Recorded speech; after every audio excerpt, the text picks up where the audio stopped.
Good evening, everyone. Welcome to our series, Mud Talks. My name is Vanessa Chu, Assistant Director of the Office of Alumni and Parent Relations, and I will be your moderator. We thank you for attending tonight's event, and we hope you and your family are safe and healthy during this time. In tonight's Mud Talks, Porter Adams, class of 18, will share his insights on ways you can protect your information online and offer an inside look at how the offense operates. Porter graduated from Harvey College with a joint major in computer science and mathematics, and he now works as a software engineer focusing on cybersecurity for Blacktop Government Solutions in Washington, D.C. This talk is being recorded, and we will distribute the link and any presentation material after. Porter will start with a brief presentation, and then we will open to questions from the audience. Please feel free to type your questions in the Q&A box. We will try to get through as many questions as we can. So without further ado, I turn this over to our speaker, Porter Adams. Awesome, thank you. Let me share the presentation and we'll get going. So defending against hackers by learning their methods. I went to MUD in 2018. So we are on a Zoom call right now, so I only thought it was appropriate to start talking about Zoom security. And I want to compare it to, this is just a random Internet of Things IoT camera that I found. So both of these get hacked. If you check the news, you probably see that a lot of scary things are being said about each of these. But so from your perspective, there might not be too much of a difference. But from a hacker's perspective, there's a huge difference between the Zoom vulnerabilities and then the IoT vulnerabilities. So yes, anything can be hacked. I'm sorry. But to show you this, I'll give you a chance. I'll tell you how to hack me right now. You can go to Gmail. You can type in username as dadams@g.hmc.edu. That's my email. And I won't tell you the password. But if you randomly mash your keyboard correctly, you will log in and there's nothing I can do to stop you. But I also have two-factor thanks to Duo, which is a 6-digit number, which means even if you randomly guess my password, there's another 1 in a million chance that you actually get the two-factor right also. So these are 4 pretty simple bullet points, but there's a big point I want to make about all of this is that like anyone could break into my email at any time. There's really nothing stopping any of you from just mashing on your keyboard, accidentally guessing my password correctly. But the chances of that happening are really small. And so that's why I don't have to worry about it as much, because the chances of that happening are just so low. So tonight, the main theme I want to talk to you about, what does risk mean in cybersecurity? So there are 2 components to risk. And the first one is like how much would an attack hurt you, which is your perspective on things. And I see when a lot of people are worried about like what should they do in cybersecurity, they focus a lot on their perspective. But there's the hacker's perspective, which is how likely is an attack to occur. And really only when you combine those 2 things can you get like an accurate measurement of what's the biggest risk that you're facing and what are you most in danger of. So let's talk about the Zoom in the news. Just this week, there's a new article or a new update out that a Zoom 0-day exploit's up for sale for $500,000, which basically means someone has found a new bug inside of Zoom and they are selling it to usually governments or other like evil places for a large amount of money. So I can't comment on that yet because we don't really know any details. It's not even confirmed. But I can comment on the second article, which is where most of you have probably seen either this one or references to this one, which is the S in Zoom stands for security. It's written by Patrick Wartell, and he found 2 large vulnerabilities in Zoom about a month ago. And this made all kinds of news because it was right as quarantine was hitting and everyone was freaking out because Zoom got hacked. But I want to explain to you why this really wasn't a big deal and you don't need to worry about Zoom calls being hacked. So Patrick Wartell, the guy who found these 2 bugs, first of all, he's ex-NSA.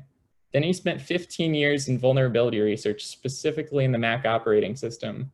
Then he gave a DEF CON presentation 3 years ago on privilege escalation using installers in the Mac operating system, then spent 9 months researching Zoom, and found 2 vulnerabilities, one of which is exactly what he talked about in his DEF CON talk a couple years ago.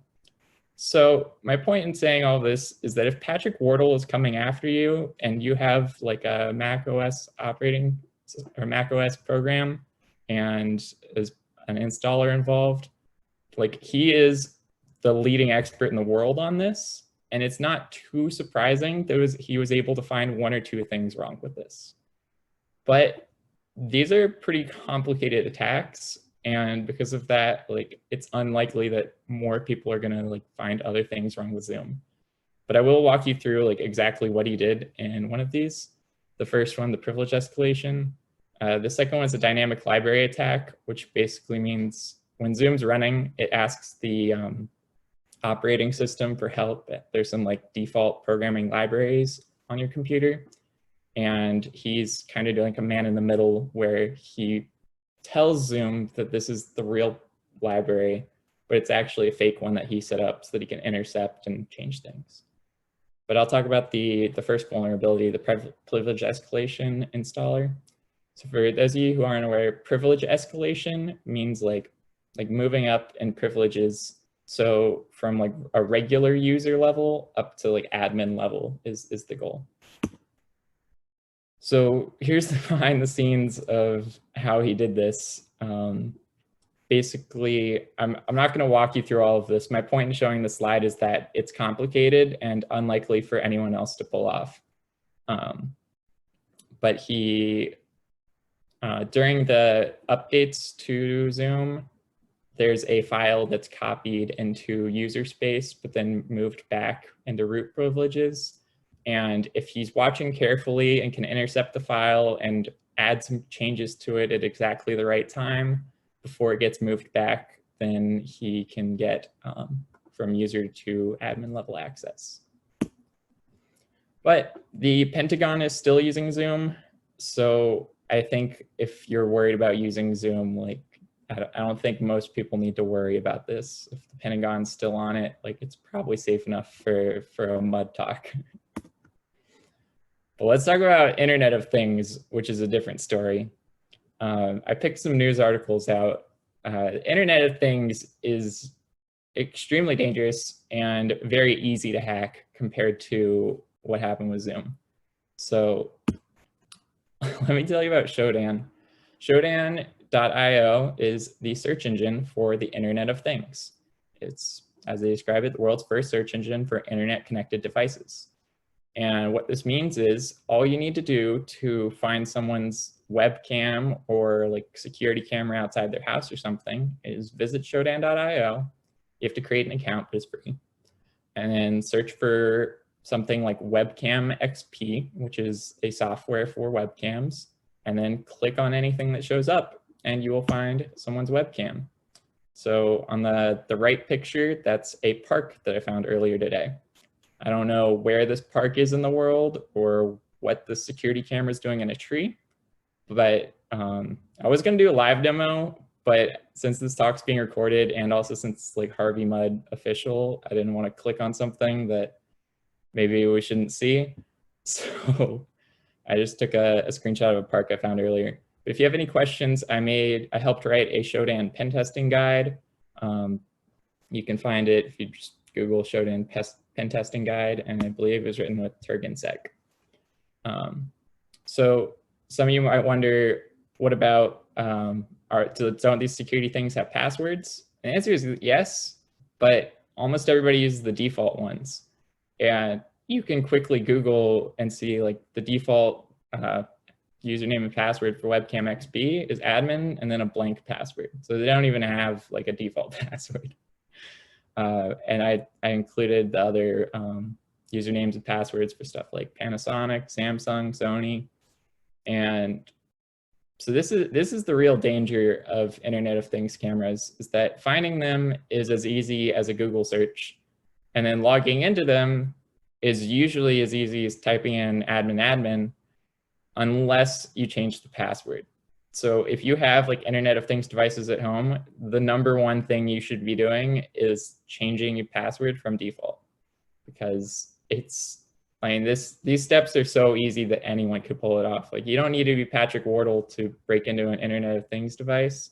Like, this is where the news stories of like 12-year-old hackers come from, because they pulled off like a little bit more than a Google search. So that's the big point I wanted to make to you, is that both of these things, like, it is possible for them to get hacked, but one's very difficult to hack. And you should be like way more worried about one of these things than the other, because even though they're both cameras, because of the hacker's perspective, one of these things is very simple to do, and one of these things is very hard to do. So what should you worry about in general in cybersecurity? I can't tell you, unfortunately. You have to decide on your own. And I know you're like, that's annoying, Porter. Like, why can't you just be the cybersecurity guy and tell us all what we should worry about? But let me teach you a little bit of math. If you know me, you know I can't avoid a small math lesson. This is called Jensen's inequality, the flaw of averages. And it says more or less that plans based on average assumptions are wrong on average. So it means I can't give general advice, because for most of you, it wouldn't work. It wouldn't be very specific. So why is that? Different people have different threats. And women, for example, are more likely to experience stalking in their lifetime. And so for them, maybe they'll be more worried about certain threats than men would be. So you have to decide what are the biggest risks that you're facing. And if you need any help, like, please message me. But I wanted you to start thinking about not just like what is scary to you, but also a little bit of what's scary, like, or what's easy to do from the hacker's perspective, and which attacks are you actually likely to see. So if you need any help with this, you can find me. I put my contact information there. If my email looks a little weird, I know it is. I will be explaining that in a second. We got some good Q&A or questions already that I want to get to, and then we will be doing like answering Q&A from the chat at the end. But some of you already submitted these like as you signed up for the talk, so I'll jump into those. Are email unsubscribe links safe? They're about the same as any other link, which means that unless you have some defense set up, you should be pretty careful with those. So there are two things that I'll tell you to do. The first is install uBlock Origin on your browser, on Firefox or Chrome, and that will, like, it blacklists certain websites that are known to have malware and other bad stuff on them. So even if you do click on a link that goes somewhere bad, uBlock Origin will like double check and be like, hey, we've flagged this as suspicious. Are you sure you want to go there? And you can say no. The other option is 33mail, which is an email forwarding service. So I included an example at the bottom of how I use this. Basically, I signed up for 33mail with the username Porter Presentation, and it means that any email that's sent to something at porterpresentation.33mail.com will be forwarded onto my real email address, which you don't see here. I would give most of you mutters this email address, but this talk's being recorded, and I don't know how long that's going to last online. So this is what I'm doing, because you can see that last sentence, to block all further emails to this alias, click here. And so now, instead of unsubscribing actually from the website, I'm unsubscribing from 33mail and from email forwarding, which is safe to do. And I can trust that link more than I can trust the link from the random website. Automatic updating of our software seems like a huge hole. Is it? So let me give you like a bunch of reasons to update. This website's called ExploitDB. It's exploit-db.com. You can go visit it right now. There's a screenshot I took about an hour ago. And it's literally just a bunch of programs that break into things. And the catch is that almost all of these have an update that will defend against it. So all of these attacks only go for outdated things. So that's why it's like maybe even like okay or like legal to have this on the internet. But what it means is if you don't update, it's really easy for someone to find the code to exploit your computer or your software or whatever else you have. So if you have a couple extra minutes, go to ExploitDB and click around, and you can search for just things that attack iPhones, just things that attack Windows. Flash player is common, and you can see like how frequently this stuff happens. Basically, whenever an update comes out that fixes a security hole, from the attacker's perspective, what they do is they'll save like all the files in their computer before the update. Then they'll press update, and then they'll like save all the files again and compare differences.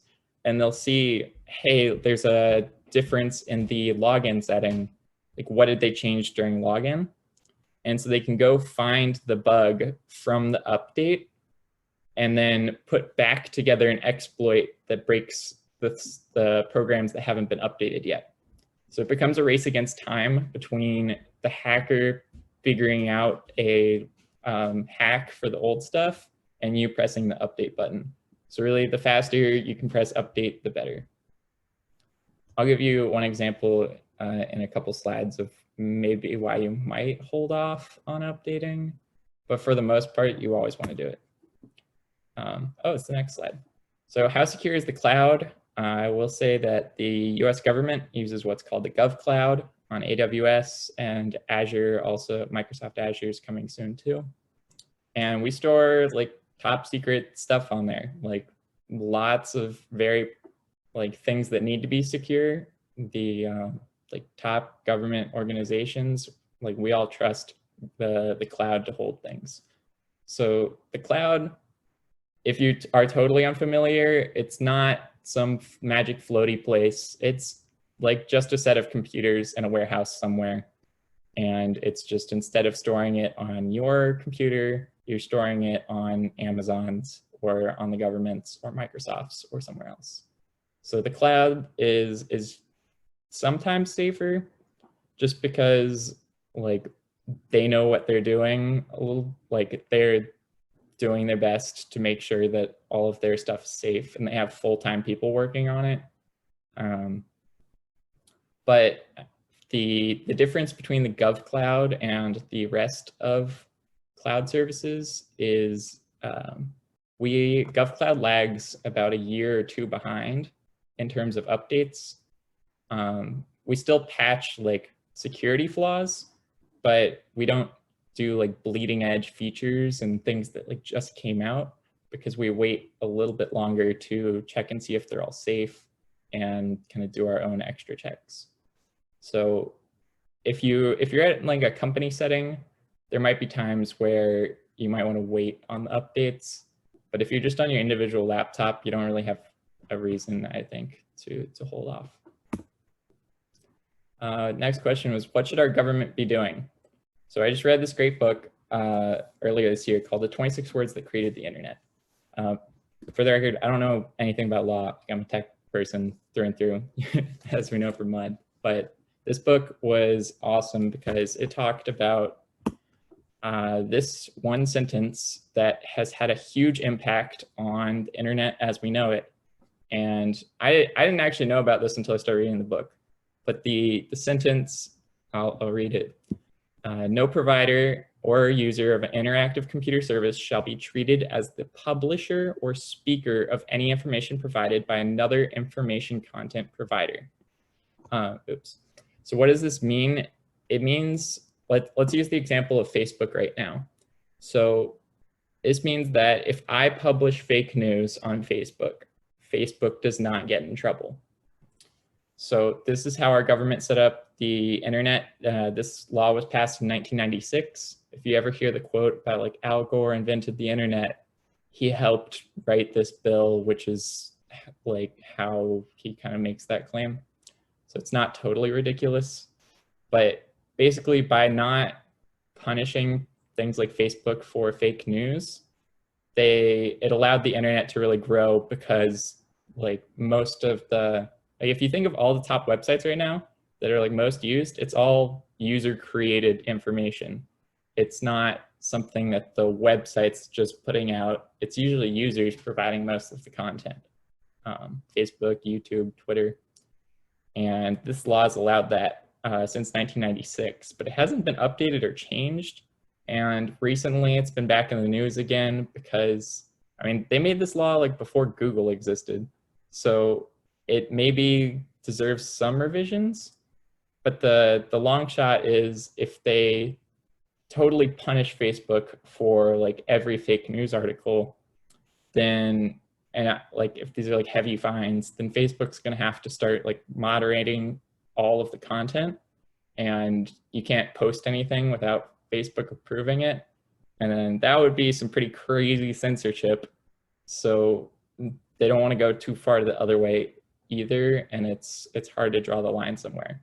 If you want to know more, read the book.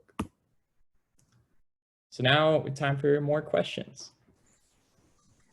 Okay, Porter. So you mentioned uBlock Origin as a great extension to install, and I was wondering if you recommend any other extensions or if uBlock Origin is good enough and having more extensions just make you more vulnerable. Great question.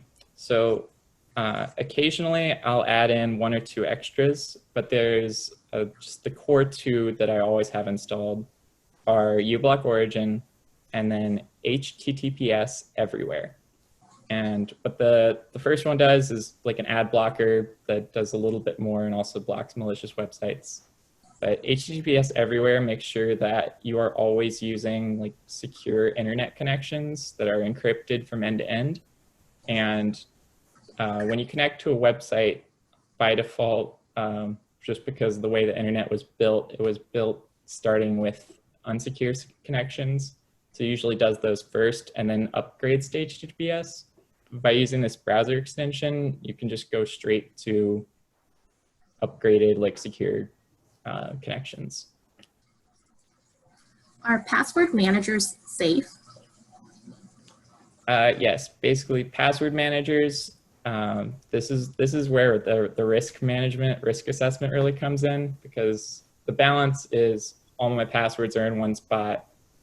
But on the other hand, all my passwords can be really strong and really safe.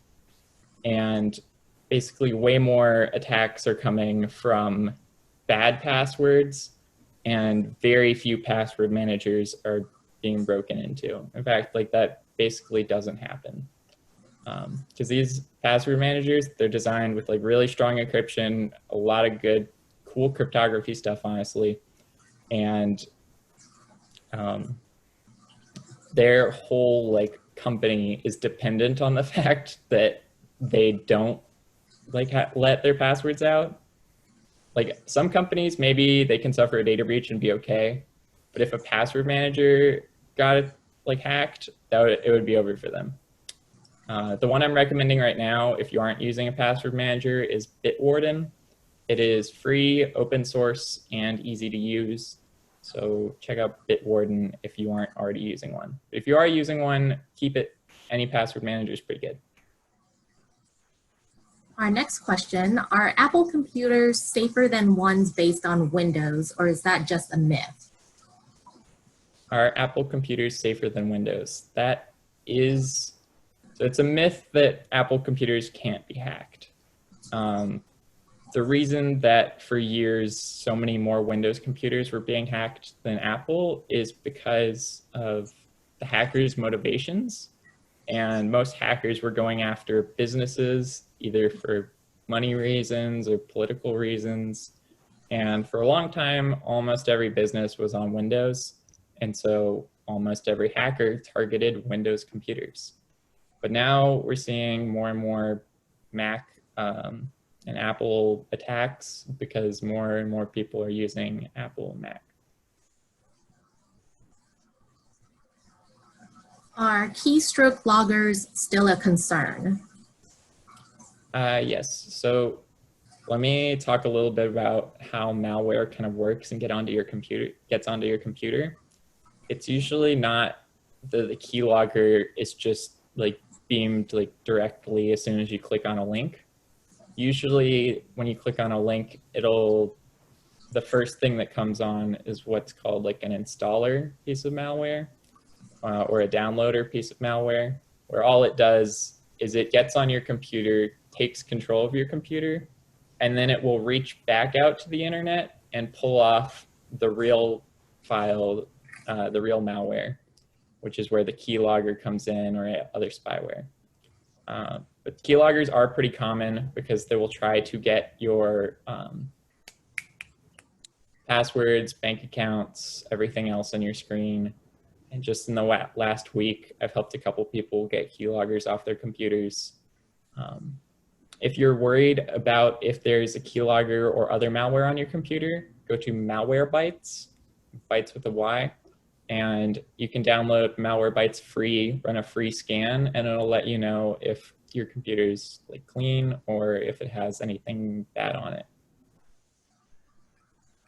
Everyone, if you can please type in your questions to the Q&A box versus the chat, that would be great. It helps us keep track of it. Porter, our next question is, should I go out of my way to use VPN for everything? So VPNs it depends a lot on your use and what your goal is in using a VPN. So VPNs don't do too much for security purposes. Where they do help is on one end, if you want to hide from websites and like pretend you're in a different location or not let websites know who you are for like privacy or for like getting content that's only available in certain places, then that's a good reason to use a VPN. On the other side is if you want to hide from your ISP, your internet service provider. So for example, if you live in China, they don't have access to certain things. So you can use a VPN to kind of sneak out of the Chinese like network and then jump onto the broader internet. So those are two reasons, but it's not that either of those is making you more safe. They're just kind of helping you in other ways. And I do hear the coffee shop argument a lot, but even in a coffee shop, if you use a VPN, first of all, it takes a few seconds for your VPN to connect to the internet after you're connected to the internet. And during those couple seconds, a hacker can get in. But also realistically, I just find it hard to believe that like skilled hackers are sitting around in coffee shops waiting for you to try and get you. So I don't think everybody needs a VPN unless you have a specific reason for one. So Chrome asks to save information for me. So password, credit card, numbers, form data, should I let it? So for a long time, like up until maybe a year ago, I would have said, definitely don't save anything inside of your browser because it's kind of like hiding your keys under a doormat in that like it's the first place that hackers are going to go to look like once they try and get in. And usually most attacks are coming through your browser in the first place because you're visiting websites. And so to hide the passwords right there is usually a bad spot.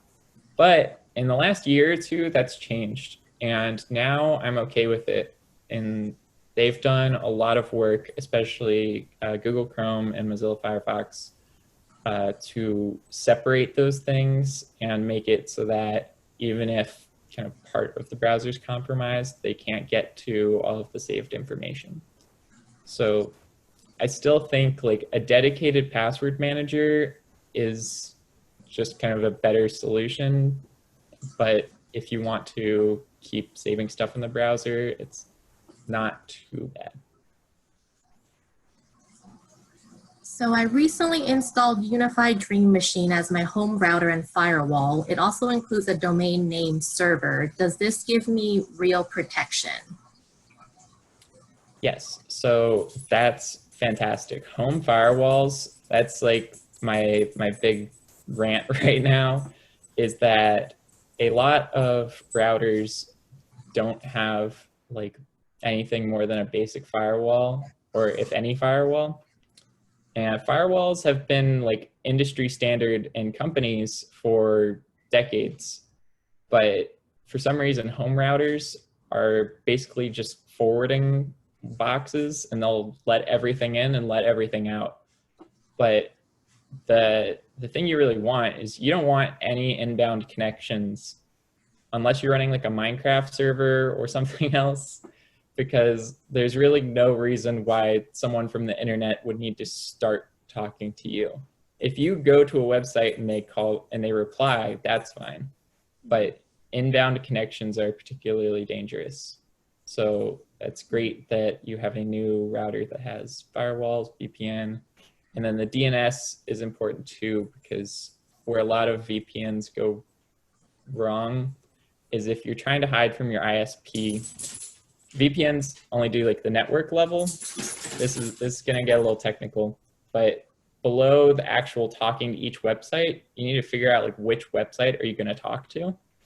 And by default, and that this level is called the DNS domain name system.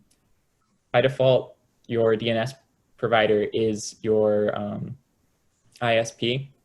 And so if your goal is to hide from your ISP with a VPN, they might not know like which website you went to, but before you can go to that website, you have to ask them, be like, hey, do you know where Facebook is? And then they tell you, and then you go visit a website that they like don't know, they can't see because of your VPN. But it's very obvious if they're still your DNS provider where you're going. So having a home router that also includes DNS will further protect you from your ISP. What are the main attack routes for email accounts or Facebook accounts getting pawned? The main attack routes for Facebook accounts is mostly just reused passwords. And it's just people use the same password on their Facebook as they do everywhere else. And I've seen people who, unfortunately, they know they've been told use a different password on every website, but I look at their passwords and it'll say something like flower1, flower2, flower but with a 3 instead of the E. And like they're all different, but it's all the same. And there are definitely programs that hackers will use that can, starting with one password, find all the variations and try all the variations logging into the website. Email accounts sometimes come from different types of compromises. They're a little more, emails are used a lot more and are targeted a lot more kind of heavily and by more like, I don't know, dangerous people than like whoever's trying to hack into Facebook accounts. Like, I don't know what they're doing with their life, but it's not very exciting. What are some of the most unexpected or unusual hacks that you've experienced or learned about? Unexpected and unusual. So the number one unexpected unusual hack has to be the Stuxnet virus that the United States and Israel is suspected to have sent to Iran like 10 years ago that destroyed their nuclear programs. To give you an idea of like why everyone talks about Stuxnet and what a crazy thing it was, before that, the average piece of malware and like computer virus was somewhere between like maybe 100 and like 1,000 lines of code. Like these were things just written by like one person.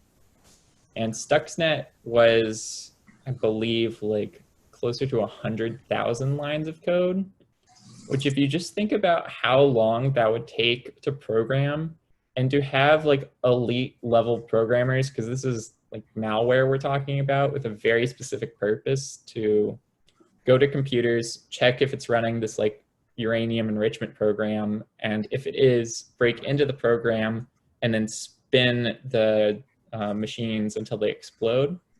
And to pull that off is kind of crazy.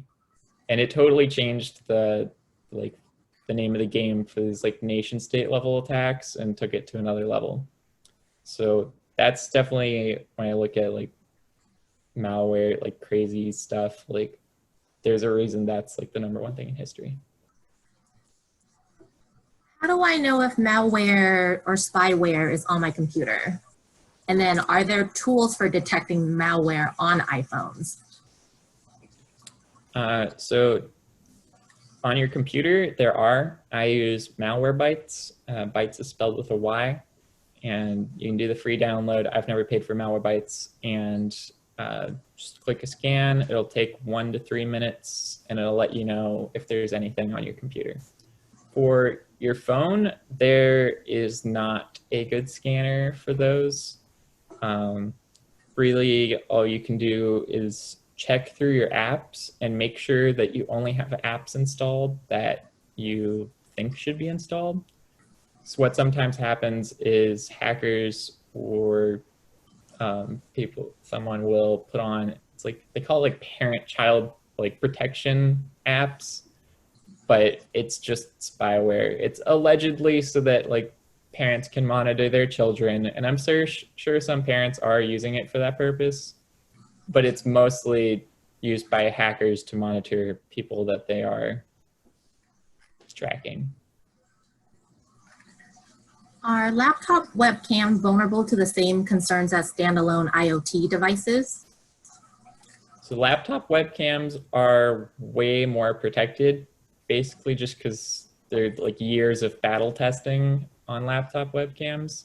And like, your browser has lots of protections, your computer has lots of protections, and really like no one can go straight for your webcam. They have to get through like all of the other protections and basically have full access to your computer before they can like turn on the webcam and start monitoring it.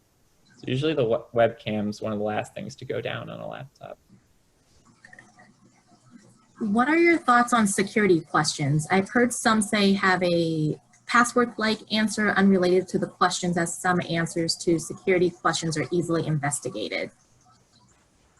Yes, for security questions, if you're using a password manager, a lot of them will have the ability to save those as well. So you don't have to remember what your fake answers were. But definitely be careful with giving real answers to security questions, just because if are things like information that you frequently give out or information that can be found on the internet. A lot of times though, I don't think there are too many attacks of hackers going after like I don't know. Most of the security question attacks are people going after either celebrities or CEOs, and they usually have Wikipedia pages and all kinds of other articles with all of their personal details. So those are the people who really need to lie. But it's good practice to also, don't give real answers to your security questions. What home firewalls do you recommend? Really any. I've been using OpenVPN just because I was learning how to set one up myself and how to manage that and all of the details, and I just wanted to play with it. But basically anything is good to go. What are your thoughts on USB thumb drives? So USBs, let me explain why USB thumb drives have been a problem for their entire existence. It's that they try to do everything. USB is universal serial bus, and so most of the time, I'd say they're just used for files and storing like my Word documents and whatever else. But they can also be used as installation devices. And so you can use like USB to install like a mouse or a keyboard. And that's pretty common too. And so when you plug one in, your computer doesn't know whether it's going to be a file system or a like device or whatever else, but basically just asks the USB like, hey, like what's happening here? Like, what are you? And the USB will give its answer. So a hacker can set up a USB that is a like device, like a mouse or a keyboard, and then instead of installing a device driver, maybe it does install the device driver, but it's also going to install malware or keyloggers or something else. And the reason that that's such an issue is because USBs, all they need to do to fix it would be a pop-up when you plug it in that says, is this just for files, or is this for like also for a device that you're trying to install? And if it just had a pop-up and you could click one or the other, they would be fine. But until that pop-up comes, you still have to be careful plugging in random ones. You might have answered this question already, but what do you recommend for Windows antivirus software? Do you worry about software from overseas vendor, for example, Bitdefender? So Windows, since Windows 8 has come with Windows Defender, and Windows Defender is an antivirus that is easily on the same level as any dedicated antivirus thing. In fact, for Windows computers, it might even be better than most of the dedicated antivirus. So having a second one is literally just like having two antivirus programs. And the second one might catch a little bit more than the first one would, but it's not necessary for most people on Windows to have extra antivirus. Is BSD UNIX more secure? I have not experimented too much with all the various Linux distros. I think part of the reason that some of them are more secure is just because like there isn't as much worth hacking on them typically. Like most businesses aren't on them, most like famous people aren't on them. So basically, I don't think like people have spent much time trying to break into them. But there are some Linux distros that have been built by very smart security people explicitly for the purpose of being safe. And so certainly those are probably better than Windows or Mac, which tries to do a little bit of everything. And that might, there's like a larger window for attack possibilities than a Linux distro that might be very hardened and secure. Is there any reason not to have two-factor authentication if it's available, or should we always opt in to use it? The only thing with two-factor authentication is it's kind of inconvenient sometimes. And for example, if you're on an airplane, you might have trouble accessing device if like your phone doesn't have service and your two factors on your phone. But if it's no problem for you, then certainly like always opt in. There's really no downside to it other than that. It's a little bit inconvenient. And if you lose your two factor, then it can be really hard to get back in. Besides Malwarebytes, do you have any other recommendations of anti-malware software to use or avoid? That's just the one I use, and I'm happy with it. I don't know if there's anything I'd say particularly avoid. So if you're happy with what you got, then stick with it. But you don't need like more than one like extra like antivirus or something like defending your computer. Like one is already doing the job. Are email accounts on gmail.com more or less secure than email from your ISP? So Google has some very good security people, and all Google emails, I'm sure, are very safe and probably safer than almost every other email platform.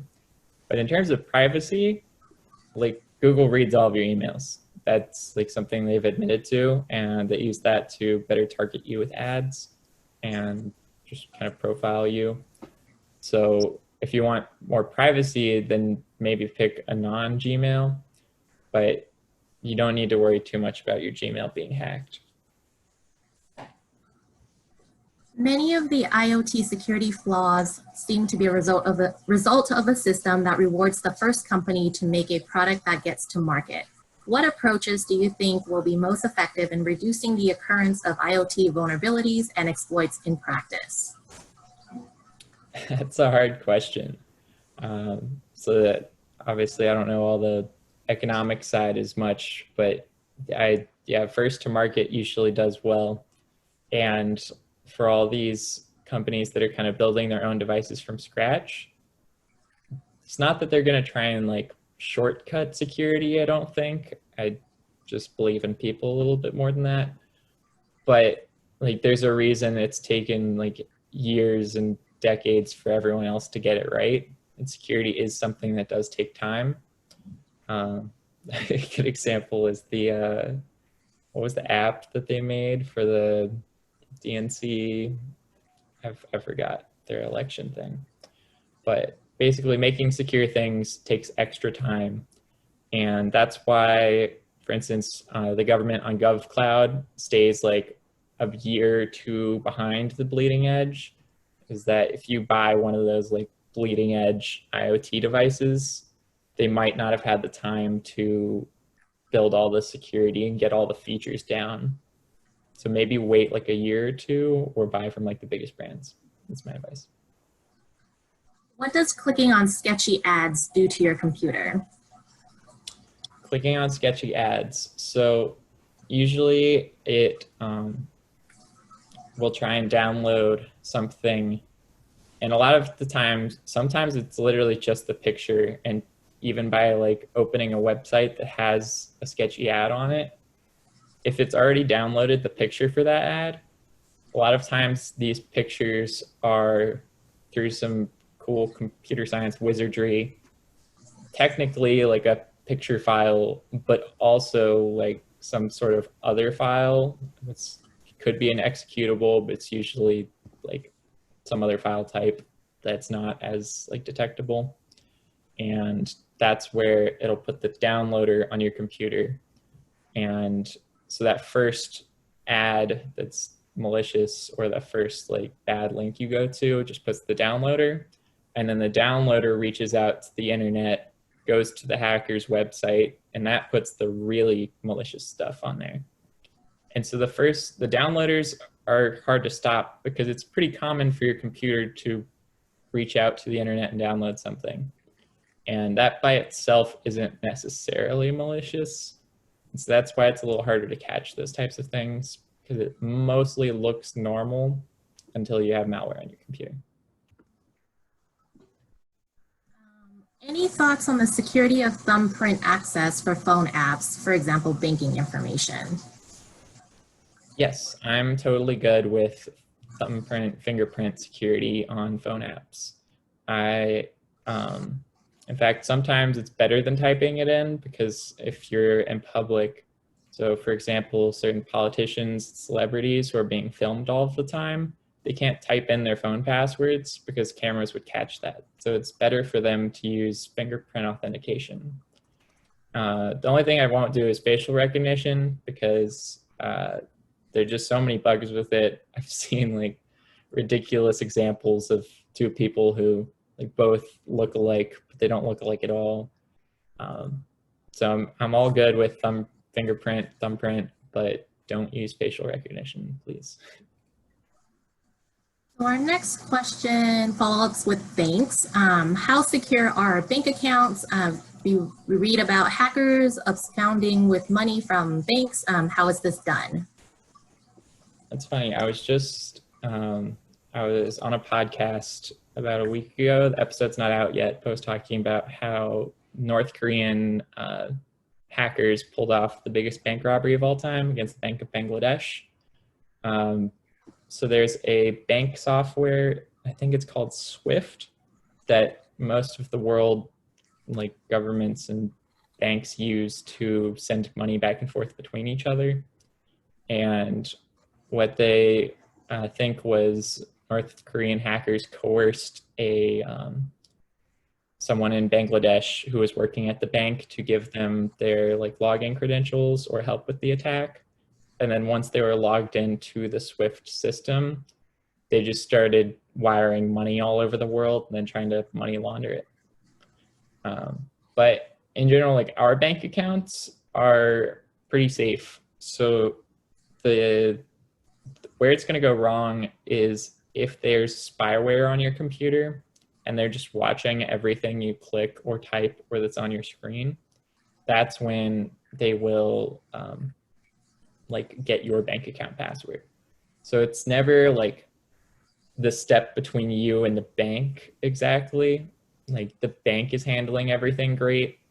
It's usually kind of something with your password before, like somewhere else, before it's on its way to the bank. All right, so we will have one more question because we are running out of time. All your other questions, we will still answer them. We will just send them to you directly, or we will post it online so you can read them. For our last question, from your personal perspective, how much about cybersecurity did you learn at HMC or the other 5 colleges directly in coursework versus as a hobby or other outside activity? Great question. So I learned very little about cybersecurity at MUD. In fact, if you were there with me, you know that I mostly just took math classes and then did the bare minimum to get a math computer science joint major degree. So and even my computer science electives were all just like math electives in disguise. I picked up on cybersecurity by studying cryptography, which is a lot of number theory, like elliptic curves and stuff. And then from there, kind of pivoted into the rest of cybersecurity. But as you can see, I mean, there's networks is a lot of it, and then operating systems is a lot of it. But there's a lot of just kind of thinking and problem solving. So you can pick up on a lot of the details. And MUD, if anything, it teaches you how to learn an obscene amount of material in a very short time. So it wasn't too bad to pick up on anything I was missing once I left MUD. Awesome. So thank you, Porter, for your time and insights on cybersecurity. I hope everyone enjoyed our talk tonight. Thank you so much for attending this event. We will definitely distribute the recording and presentation material in the following days. Next up in our MUD Talk series is personal development coach Susie Gruber, class of '87, discussing how stress affects us and how to build more resilience on Friday, May 8th at 12 p.m. Pacific time. This event is open to the entire HMC community, so feel free to join us. Additionally, I'd like to remind alumni that President Maria Clave will hold a virtual State of the College address this Friday on what would have been the first day of Alumni Weekend 2020. Please join her from 4 to 5 p.m. Pacific time on Friday to hear updates from the college and ask your questions. Finally, I do want to offer a word of thanks to all those joining in tonight who have supported HMC's Community Emergency Fund, Aid Fund. To date, we've raised just over $254,000 in gifts and pledges that will help us provide assistance to members of our community during these uncertain times. You can definitely find additional information about the items I just mentioned and much more on our online offerings page using the link included in your confirmation email, or by visiting alumni.hmc.edu and clicking on online offerings. Thanks again for joining us and have a great night. And thank you, Porter, for being here. Thank you. Have a great night, everyone. Stay safe.